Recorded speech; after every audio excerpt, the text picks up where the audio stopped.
It wasn't brought up. It wasn't discussed. But he did bring down the tariff set on China because of the fentanyl issue. He did bring that down by half, from 20% to 10%, rewarding China for doing absolutely nothing. I thought it was an amazing meeting. He's a great leader of a very powerful, very strong country, China. And what can I say? We have, it was an outstanding group of decisions, I think, that was made. A lot of decisions were made, too. There wasn't too much left out there. And we've come to conclusion on many very important points, and we'll be handing that to you in a little while.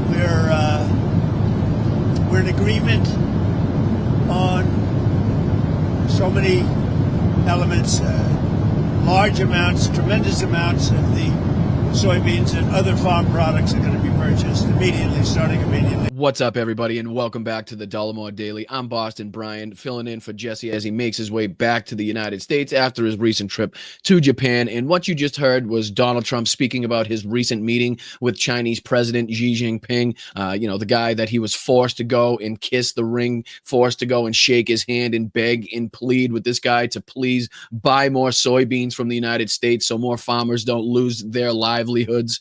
This after what we saw in the first administration, where Donald Trump again tried to come up with some deal with China to save our farmers, and we know how that ended up going. It ended up costing the U.S. taxpayers billions after they had to bail out the farmers. But this is, along those lines, very similar thing of Donald Trump using his Asia trip to again buddy up to these dictators, these authoritarian people that he so loves, that he so admires. And this trip was no different. This meeting was absolutely no different. I mean, we've seen just recently, and you heard him talk a little bit, and we'll have a few more clips coming up where he speaks about it as well, where he talks about, fentanyl. And as we all know, the vast majority of the fentanyl that comes into the United States comes from Mexico or China, right? So I haven't seen Donald Trump or Pete Hegseth or the Department of War take out any Chinese cargo ships, right? But I have seen them take out several 20-foot fishing boats with, 50 horsepower outboard engines on them that would need more fuel than the boat could carry in order to get to the United States with its cargo, if that was his mission anyways. But we've killed around 60 people, somehow claiming that, the cocaine is worse than the fentanyl that he was talking about as being the deadliest thing we've seen in a long time. None of it really makes any sense. But that kind of leads us to, some of the things that were discussed or not discussed in this meeting. One of the biggest talking points, one of the biggest sticking points between the United States, China, and, the rest of the world is their threats, their aggression towards Taiwan, especially since we have U.S. military members stationed in Taiwan. But somehow the most important thing, the thing that could be the most dangerous point in the relationship between China, between the United States, between Trump and Xi Jinping, was not discussed. I think we agreed to almost everything in a very acceptable form. I wouldn't say everything was discussed, because there were things that probably, in retrospect, we could have discussed and we didn't, for some reason, didn't come up. He was asked point blank, Donald Trump asked point blank here by the reporter, if Taiwan came up, what was discussed, after Donald Trump talked about, how many things were finalized and nothing was left on the table. Well, apparently the biggest problem that we face, the biggest issue that we have right now, especially as it pertains to, world security, and at least the security of our military members and our allies, right, is the Taiwan issue. And again, here's Donald Trump out of his own mouth telling you that he doesn't give a shit about that. It wasn't brought up. It wasn't discussed. But he did bring down the tariff set on China because of the fentanyl issue. He did bring that down by half, from 20% to 10%, rewarding China for doing absolutely nothing. So again, Xi Jinping, Vladimir Putin, all they have to do is show up to these meetings, shake hands, smile for the cameras. They know they won't be forced to answer any hard questions from the media, and they're going to receive everything that they want without having to put anything back on the table in return. So again, here's Donald Trump out of his own mouth telling you that Taiwan was just never discussed. What about the Taiwan issue, sir? It never came up. Taiwan never came up. It was not discussed, actually. What else didn't come up that you thought might come up? You had mentioned you didn't get to everything. We had a long meeting, as you know, but a lot of things we discussed in great detail. A lot of things we brought to finalization. A lot of finalization. A lot of finalization, he says, whatever the hell that means. And apparently no finalization to, again, the biggest question in the security in that area, and, you know, the aggression that China's shown towards Taiwan, and, you know, the buildup of their military forces and the buildup of their navy and the threats against, you know, Taiwan and the United States. And again, the missile launch drills, you know, the military exercises performed in trying to intimidate Taiwan and the United States. Again, all of that put into perspective, and Donald Trump again just wants to you know, shake hands and tell you how strong a leader Xi Jinping is and how beautifully run his country is. It's embarrassing, to say the very least. It's embarrassing. The world sees it. Everybody sees it for what it is. And again, these people laugh at Donald Trump. They laugh at the United States consistently as soon as this guy leaves the room. And again, we keep talking about the fentanyl issue and how differently Donald Trump is treating China and Xi Jinping compared to the way he's treating Venezuela and Maduro, and the action we've seen taken with the, you know, Venezuelan fishing boats, both in the Caribbean and in the Pacific. And now look at the way he's talking and treating Xi Jinping here, bringing up the fentanyl issue, trying to give Xi Jinping credit for doing some, you know, fantasy work and stopping the fentanyl trade and stopping the fentanyl from getting to Mexico and then inevitably getting to the United States. You know, again, talking about bringing the tariff that he set on China for this exact purpose down by half after seeing absolutely nothing in return, just hearing words from Xi Jinping, hearing empty promises from Xi Jinping, and again, rewarding the dictator, rewarding the authoritarian that he so friggin' loves. And here he is out of his own mouth telling you that, you know, Xi Jinping promised to do something about the fentanyl, which is why I took down the tariff by half. You know, check it out. Tell me what you think.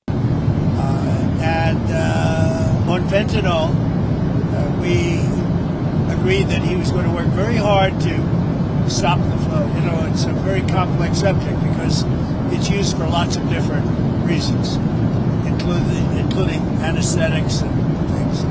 But he's going to work very hard on it, precursors, and I think you're going to see some real action taken.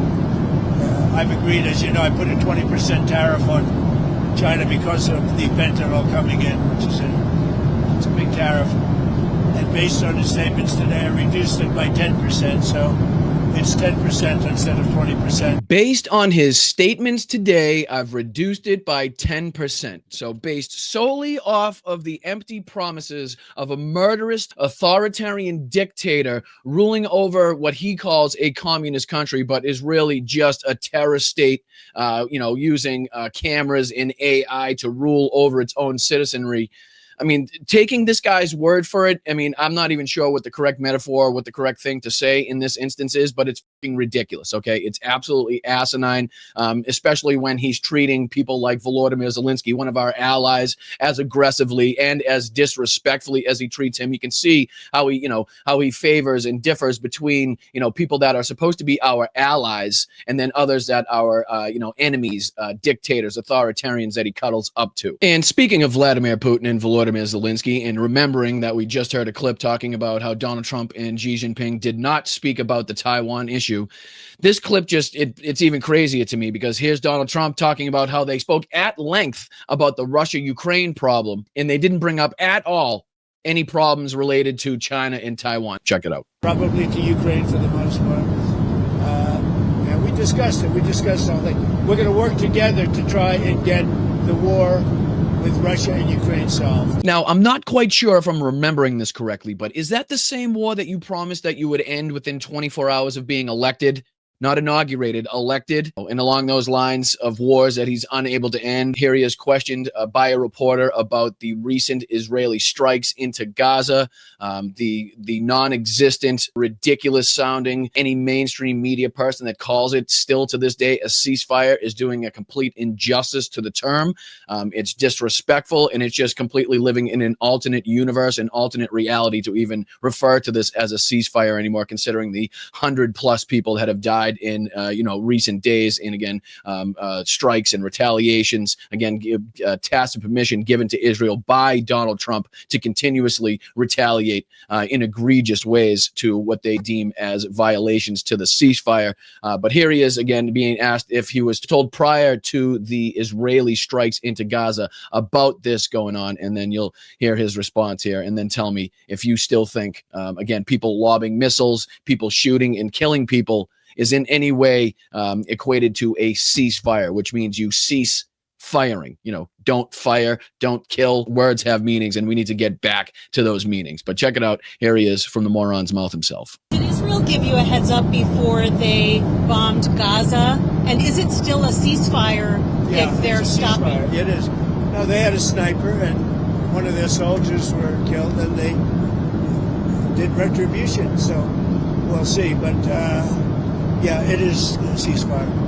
It's back to ceasefire. And finally, from this moronic interview, wrapping up this embarrassing trip that he's been on, is Donald Trump being questioned about his recent Truth Social post about the United States restarting our nuclear testing. Again, this is the so-called president of peace actively talking about restarting our nuclear testing. Apparently, he's a little jealous of both Vladimir Putin and Xi Jinping's ability to just launch nuclear missiles up wherever and whenever they want. And Donald Trump wants to get in on the action. And here he is questioned in this embarrassing press conference about that Truth Social post. Why did you write your Truth Social about nuclear testing? What about resuming nuclear testing? What prompted you to do that right before the meeting? It had to do with others. They seem to all be nuclear testing. Russia? We have more nuclear weapons than anybody. We don't do testing. We've halted it many years ago. But with others doing testing, I think it's appropriate that we do also. Any details around the testing, sir? Like where, when?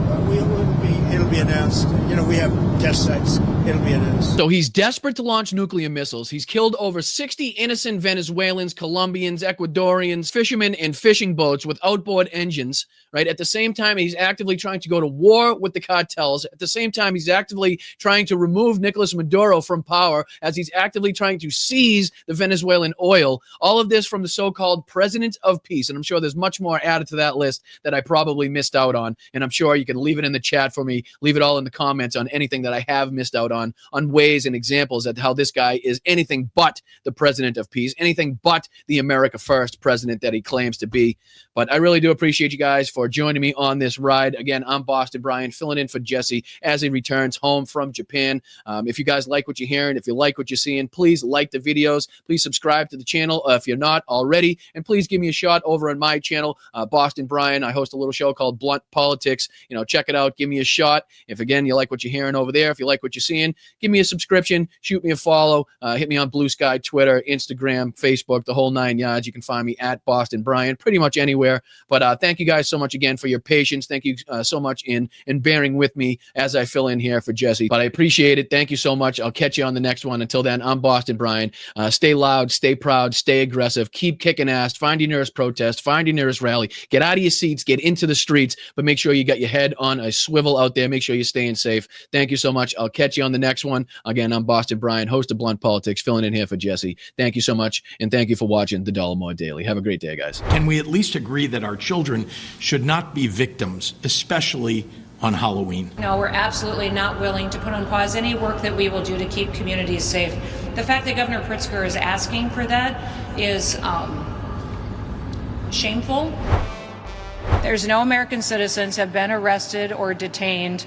We focus on those that are here illegally, and anything that you would hear or report that would be different than that is simply not true and false reporting. What's up, everybody, and welcome back to the Dollemore Daily. I'm your host, Boston Brian, continuing to fill in for Jesse until he returns from his trip. And that was Department of Homeland Security Secretary and Cujo killer herself, Kristi Noem, coming out and doing what this administration does best and just absolutely lying through their teeth and with no shame whatsoever. This time she comes out and is actually trying to get people to believe that no Americans, no U.S. citizens have been detained, have been rounded up in the illegal, unconstitutional actions of ICE, DHS, and the Border Patrol, which is just absolutely asinine, considering that ProPublica just this month came out with their findings that said that at least 170 U.S. citizens have been held by immigration agents. They've been kicked, dragged, and detained for days.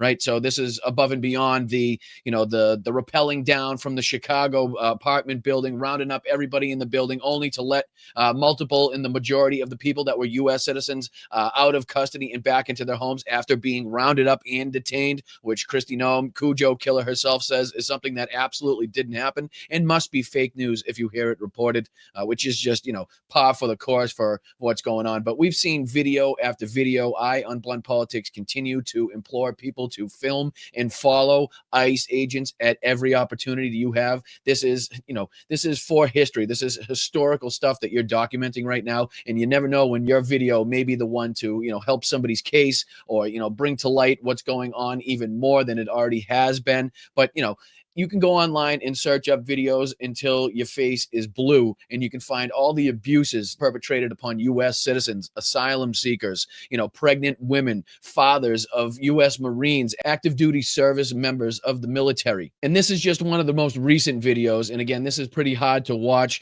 And again, you can hear this lady as she screams out that she has her papers, as people sit there and watch as she's dragged out of this airport by people in work boots, in flannel jackets, obviously not representing themselves as law enforcement officers. But again, this is hard to watch, but check this one out. And then we have another one after that, another recent video showing you, again, the actions, the abuse, the violence we've seen come from these ICE agents, come from Border Patrol and DHS. No! No! No! My daddy! Help me! Help me! I don't know how to let it quit. I have my paper doll. Let me breathe. My daughter. She's a human being. No, my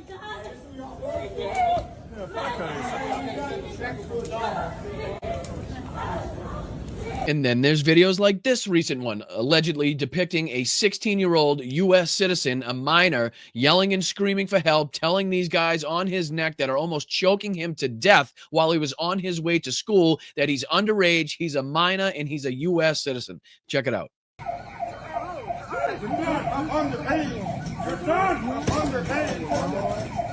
Straight from the United States, bro. You better break the U.S., bro. Bro, you almost killed me, man. I was in school, bro. I was going to school.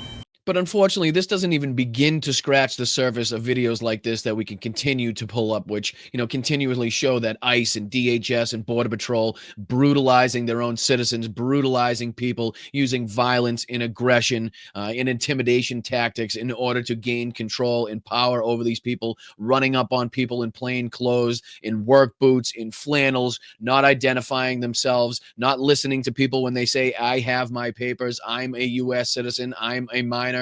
I mean, it's just incredible. And now you got Timu Magda Goebbels here coming out, supposedly representing the party of small government, supposedly representing the party that, supports states' rights, here doing exactly the opposite and trying to strip away states' rights, trying to, again, use her power in the government to crack down on what the states are doing.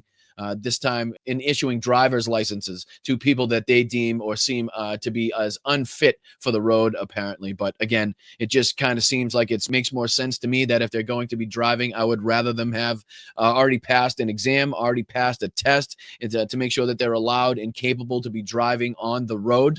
I mean, again, but above and beyond the fact that this is the most hypocritical thing that you could possibly think of from people, again, supposedly supporting small government, supposedly supporting states' rights. But here she is actively telling Democratic states that she's going to crack down on the way that they're allowed to govern their own states. Well, we're pushing sanctuary states to stop issuing driver's licenses to people who are illegal aliens. Many of them are doing it. In fact, we've seen over a dozen different states that actively hand out driver's licenses to individuals who should never get one. As you know, the Department of Homeland Security is implementing the 20-year-old law that requires a real ID, which requires legal status in this country. It requires you to show where you live and who you are. That real ID is implemented in many states across this country, but some of these sanctuary states, such as California, New York, Illinois, are not doing that. And that's allowing those individuals then who are here illegally to go get licensed and get a commercial driver's license and then get behind a truck like this that soon becomes a weapon if they don't know how to operate it properly. Hence the CDL schooling and licensing, which determines if these people are eligible to take these vehicles on the road. What the hell do you think's going on? You think they're just handing out CDL licenses to drive big rigs in brown paper bags on the corner of some street somewhere? That's not exactly how it works, but I wouldn't expect Cosplay Barbie to understand that at all. But somebody that does understand very much what's going on right now and how to combat that is Governor J.B. Pritzker, who in this next clip is just asking for something that seems very logical, very reasonable from ICE, from DHS, from Border Patrol after seeing the way that they've carried themselves throughout these cities, throughout the country, the beatings, the smoke grenades, the pepper bullets to the face that we've seen all over the place in video after video.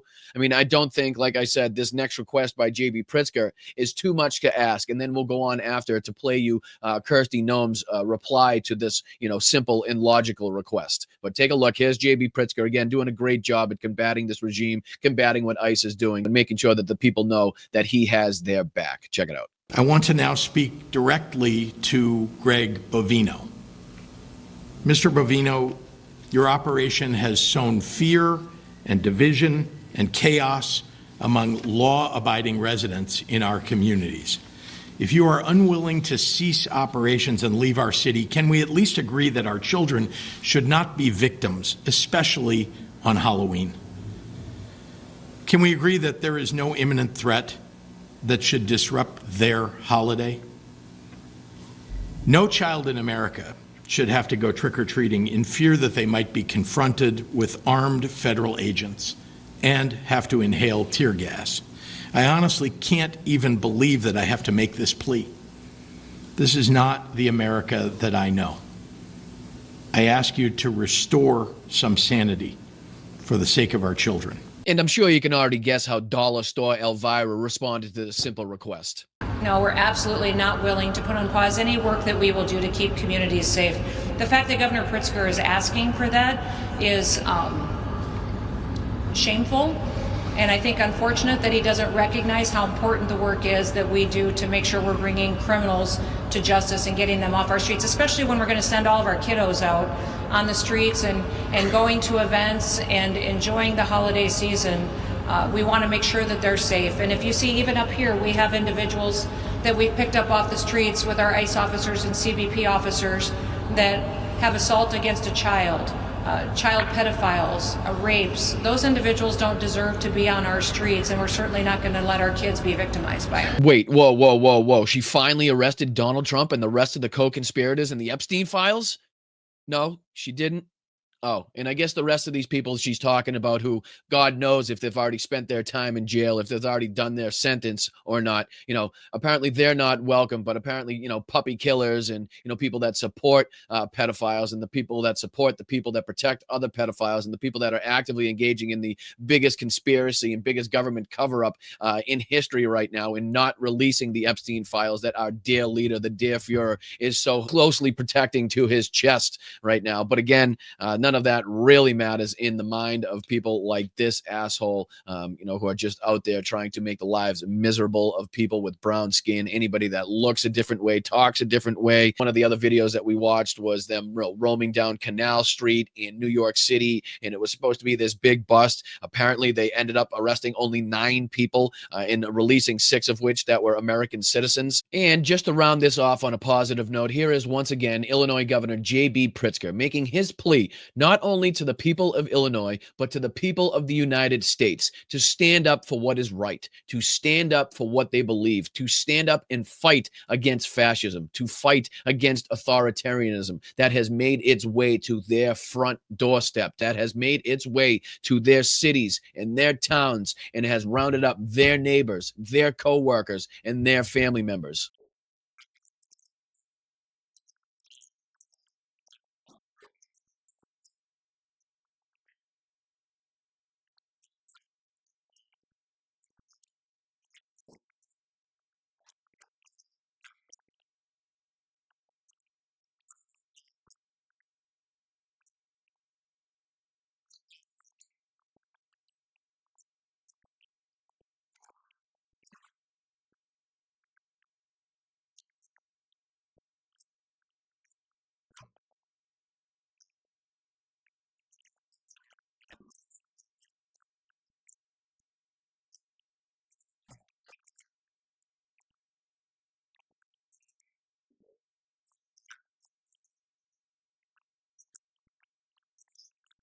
And he's 100% right. The one thing we cannot afford to do right now is sit idly by and continue to let this administration abuse their power and round up citizens on a daily basis, go into Home Depot parking lots, go into hospitals, go into courtrooms, go into their neighbor's house. It does not matter whether they have asylum, whether they are documented or undocumented. They're being rounded up and abused and beaten at a pace that we have not seen in recent memory. And JB Pritzker is out there demanding everybody do their part, play their part in this. Doesn't matter what city you're in, doesn't matter where you are in this country. You all have a part to play. We all have a part to play. And whether or not that's getting out to rallies, whether or not that's just making sure, you know where these ICE agents are and filming what they do, making sure you document their activities, making sure and send it to the news, send it to social media, get it out there so people know exactly what's happening in these communities. It's very important that we do that. It's one of the bigger things I think we have going on in today's society is this, again, fascist push,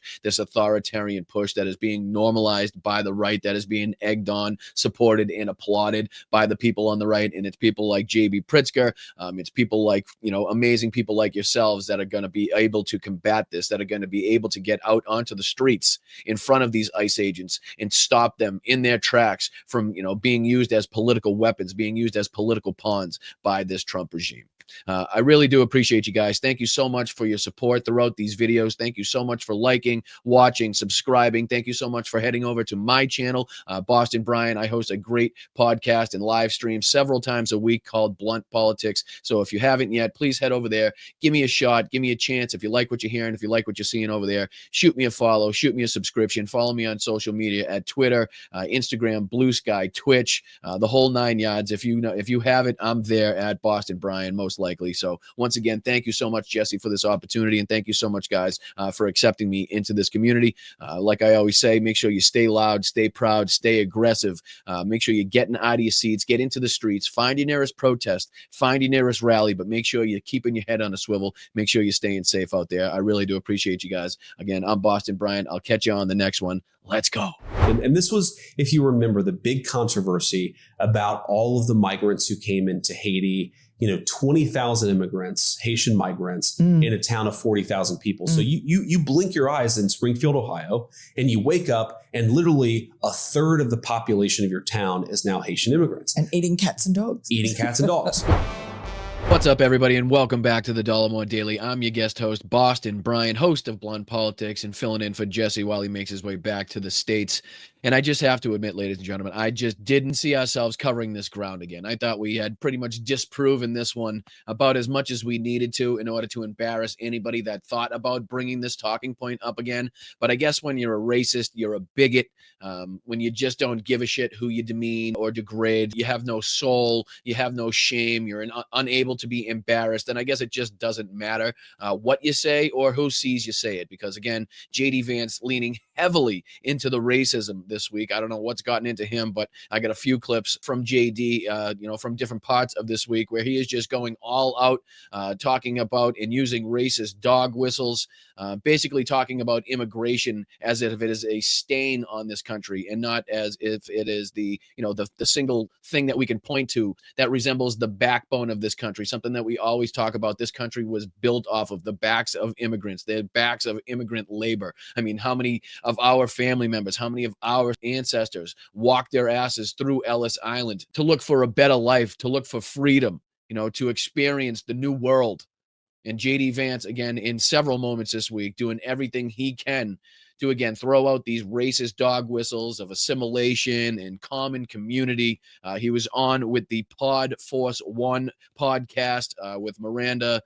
Don't know her name, doesn't really matter, not important. Anyway, JD Vance uses a completely made-up story that he has absolutely no evidence to back up whatsoever, and uses a fake immigrant family given tacit permission to Americans to look at your neighbors, and if you don't like the way they speak, if you don't like the way they look, and if they don't have enough in common with you, then that gives you the right to, I don't know, enact some sort of eviction yourself, or you should enact some sort of laws that give people the permission to kick out neighbors that they don't agree with or don't like, they don't like the way they look or smell or whatever the hell it may be. Here's JD Vance in this Pod Force One podcast, again, given tacit permission to Americans to say, you know what, I don't like my neighbors because they don't look like me. Actually evicted from the house because there are people who are going to pay more for rent. And then what happens is 20 people move into a 3-bedroom house, 20 people from a totally different culture, totally different ways of interacting. Again, we can respect their dignity while also being angry at the Biden administration for letting that situation happen and recognizing that their next door neighbors are going to say, well, wait a second, what is going on here? I don't know these people. They don't speak the same language that I do. And because there are 20 in the house next door, it's a little bit rowdier than it was when there was just a family of 4, a family of 5. It is totally reasonable and acceptable for American citizens to look at their next door neighbors and say, I want to live next to people who I have something in common with. I don't want to live next to 4 families of strangers. It is totally reasonable and acceptable for the American people to look at their neighbor and say, I want to live next to somebody that has something in common with me.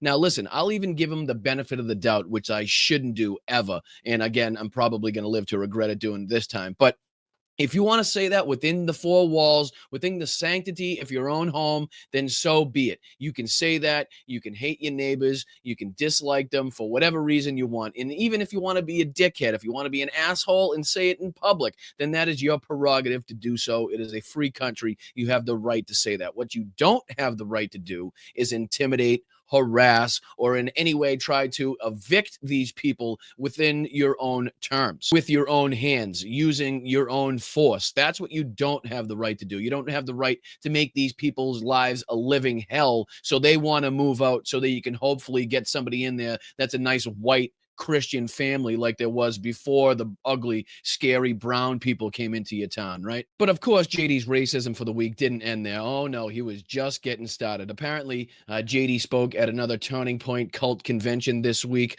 where he was actually asked a set of really good questions by one of the audience members. I have the questions here, and then I'll play you JD's response. Unfortunately, JD spoke for about 17 and a half hours in the response, so I'll try to break it up as much as possible, or at least just kind of feed you the important parts of it. But this is the set of questions I was asked of JD Vance at this Turning Point cult convention. The question goes, when you talk about too many immigrants here, when did you guys decide that number? Why did you sell us a dream? You gave us a path, and now tell us we don't belong here. Why do you have to be a Christian to be an American? Which is a very good set of questions, one that you probably wouldn't expect to hear at one of these cult conventions that are still being held in Charlie Kirk's memory and Charlie Kirk's honor. But it's definitely the racist, bigoted, trope-filled, dog whistle-filled response from JD Vance when he talks about things like assimilation, when he talks about things like the 1920s, when he talks about things like common community. These are all, dog whistles to these Christian nationalists to basically make sure that people, if they're not white, act as white or look as white as possible. And if it, at all possible, we make sure there are no brown people, there are no others in our community, and we keep it as pure as possible, which I think kind of sounds like, an Aryan community that I once was aware of in the 30s and 40s, somewhere in Germany, I think it was. But again, here's JD Vance answering that question, to the worst of his ability. Check it out. If you ask the question, what is the exact right number of immigrants for the United States to let in, it is just very specific on the context. If you go back to the 1920s, the United States passed an Immigration Reform Act that effectively cut down immigration to close to zero for 40 years in this country. Yeah, you know what else we had in the 20s, you ignorant prick? We had Jim Crow segregation. We had disenfranchised black voters. We had women still not being able to vote, especially black women not being able to vote. We had literacy tests. We had poll taxes. Are you sure? You're really sure you want to go down this route? Sure you want to use the 20s as your prime example as to what we need to go back to in terms of the way of life in the American system? And what happened over those 40 years? The many, many people who had come from many different foreign countries and different foreign cultures, they assimilated into American culture. And there was an expectation that they would assimilate into American culture. And by assimilate, he really means, become more white. Don't speak your native tongue. Don't dress like you did where you came from, you know, that type of thing. And I certainly don't recall learning in the history books about this, you know, requirement of assimilation, which is exactly why most of the people started living with their own. You know, the Italians moved into the Italian neighborhoods, the Irish moved into the Irish neighborhoods, and so on and so forth. Again, keeping their own native tongue, keeping their native culture going, keeping their foods, bringing their foods to our culture. Why do you think we have so many goddamn different foods from other places? You think the Hamburg was created in fucking the United States? You know, does Hamburg, Germany ring a bell to you? I mean, we could go through this all day of people that think that the foods in this country, the foods that are known to Americans, were actually like created here. No, they were brought to this country just like the different ideas, just like the different beliefs from people from all over the world. And that's what makes America, America. So when I see a lot of left-wing people who theoretically support organized labor saying we need to flood the country with a limitless number of immigrants, they're unwilling to set any limitations on it. My response to that is you are destroying the very social trust on which American freedom and prosperity was built. And that is really important to me. So the honest answer to your question, what is the exact number of immigrants America should accept in the future? Right now, the answer is far less than we've been accepting. We have got to become a common community again, and you can't do that when you have such high numbers of immigration. You know, I'm just really curious how common he wants our community to be. I mean, does he want us kind of like all wearing the same white sheets with, I don't know, maybe the same pointed white hat, dancing around, I don't know, the same burning cross, possibly like that close in community? You know, just again, more racist dog whistles, just racist tropes out loud in your face at these turning point cult conventions on podcasts. He doesn't care because he feels like they have the world by the balls right now. Donald Trump's in charge and nobody can tell him otherwise. So JD Vance feels like he has that same power in his hands. He has the same ability to speak these bigoted and racist terms and comments all over the place without the fear of backlash. And that's just not going to fly with me. That's just not going to happen under my watch. So I really do appreciate you guys for sticking with me on this one, dealing with JD's bullshit. Thank you so much for all your patience. Thank you for your kindness. Thank you for your kind comments. Thank you for liking these videos that we've been doing. I really do appreciate it. And again, thank you. A big thank you to Jesse for allowing me to step in while he travels home. It's a big responsibility and I don't take it lightly. So I'm very grateful for the opportunity. And I very much thank you guys for your time and your energy. Like I always say, get out, stay loud, stay proud, stay aggressive. Make sure you find your nearest protest, find your nearest rally, but make sure you keep your head on a swivel out there because, you know, make sure you stay safe. But I'll catch you next time on the next video. I really do appreciate it. Again, I'm Boston Brian. Head over to my channel. I do a great live stream a couple times a week called Blunt Politics. I would very much appreciate if you like what you're hearing here. If you like what you're seeing here, give me a shot over there. Maybe give me a like on a video, subscribe to the channel. It would be very much appreciated. Again, I'm Boston Brian. Please make sure you're kicking ass and I'll see you on the next one. Let's go. The atmosphere in the room is that you feel the power of your man. You know, the president's power, the guy on your side of the table, he's washing all over you.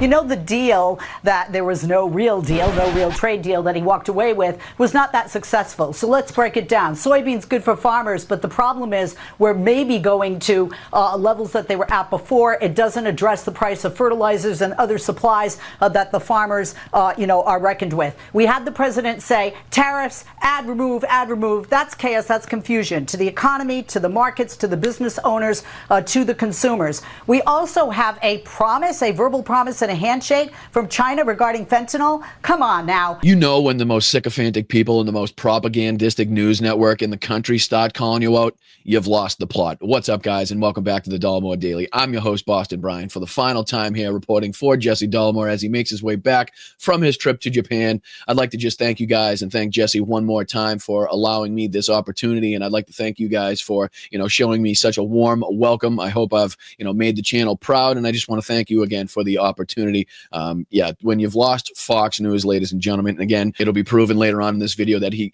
hasn't lost all of Fox News. Believe me, they still have their North Korea wing of the propaganda arm of Fox News firing on all cylinders. Jesse Waters, I think, is heading up that brigade at this point. But, this clip continues. They are calling out Donald Trump's meeting with Xi Jinping, the no deal signed, lowering the tariff on the fentanyl by half when nothing was actually shown to or proven to the United States, steps that were taken by China to mitigate the precursors to fentanyl to coming over to Mexico and then making its way from Mexico into the United States. Nothing but empty promises and empty words from a dictatorial, murderous authoritarian like Xi Jinping. And again, just a moron in Donald Trump who, is willing to just shake these people's hands and give them anything they want in return without seeing anything being put on the table by these people. They don't have to lift a finger, and that goes for Vladimir Putin as well. All he has to do, show up, sit in the spotlight, shake hands, smile. He doesn't have to answer any questions from reporters. He doesn't have to answer for any of the,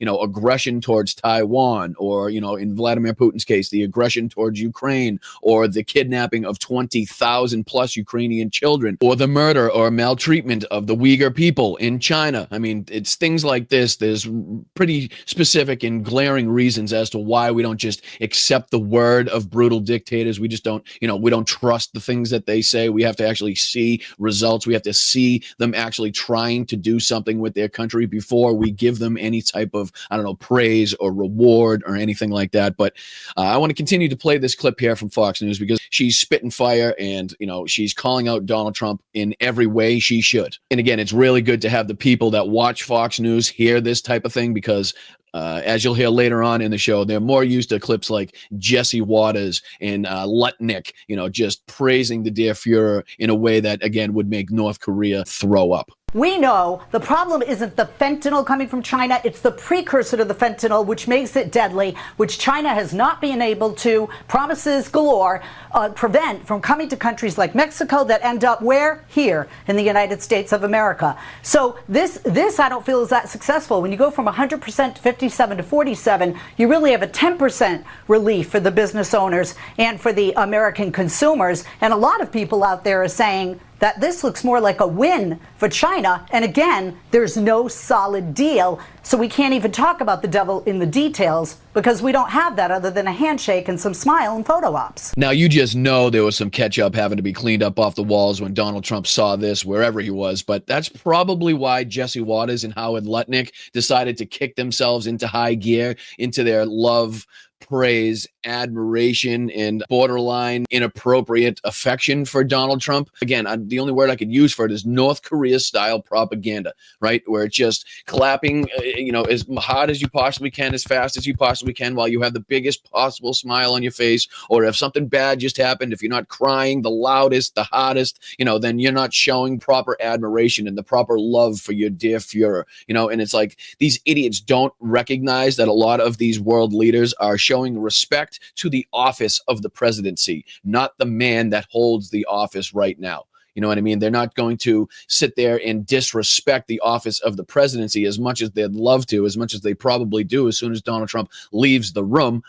But because of the relationships between their country and the United States, global and economic trade, it's very important that these people keep the relationship between their country and the United States in a good place, which means, showing respect to the office of the president. But here's Jesse Waters and Howard Lutnick kicking off what has to be the biggest bootlicking tour I have ever seen in my life. I mean, the glowing praise coming from these two looks like they're about ready to get in line for a date with Donald Trump instead of, just kind of critiquing him as a president.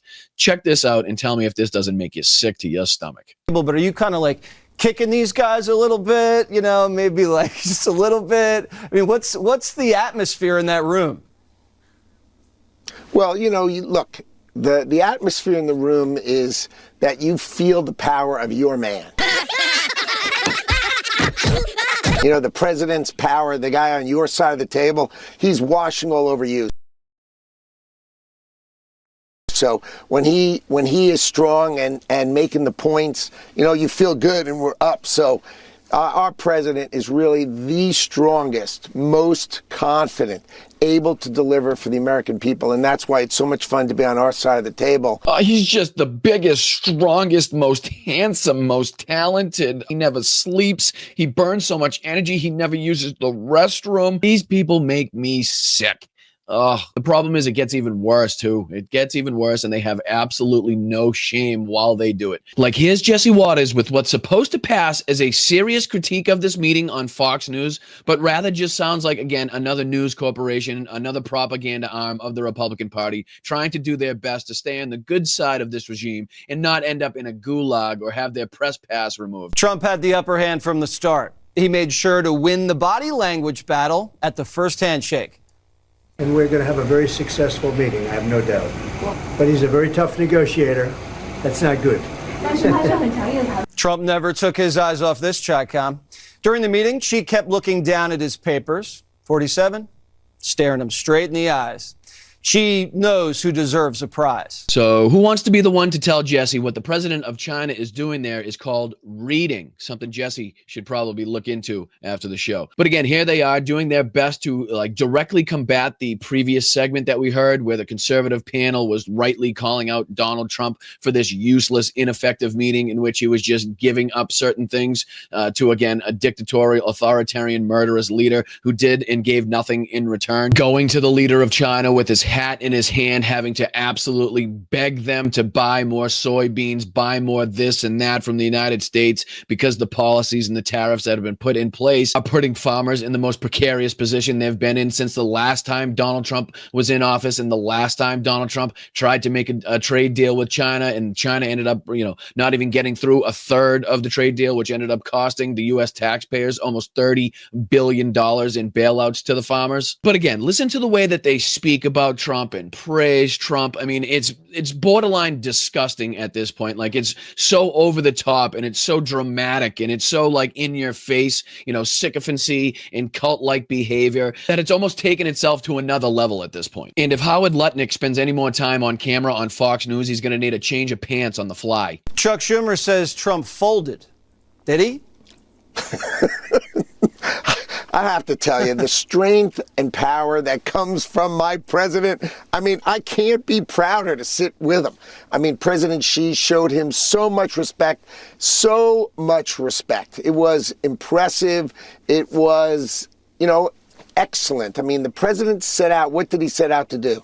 He set out to make sure that rare earths kept flowing because this economy is on fire and we don't want anything to get in our way. He made a great deal with President Xi, and that's going to keep rolling. It was a master class on how to be classy, elegant, and the most powerful politician in the world. Yes, classy and elegant. Famously, two words often associated with Donald Trump and his campaign. The guy known to shit his pants. The guy that once said he's allowed to grab women by the crotch without their consent because he's a star and they let you do it. The guy that once famously sicked his entire political party on the Capitol to stop the counting of a free and fair election. The guy that once had his party set up a gallows in front of the Capitol. Also the guy that says he doesn't care for veterans that have been captured, also calls them suckers and losers. But, classy, elegant words clearly often used by people that aren't in the cult themselves. But this is just, the level of delusion from these people is off the charts.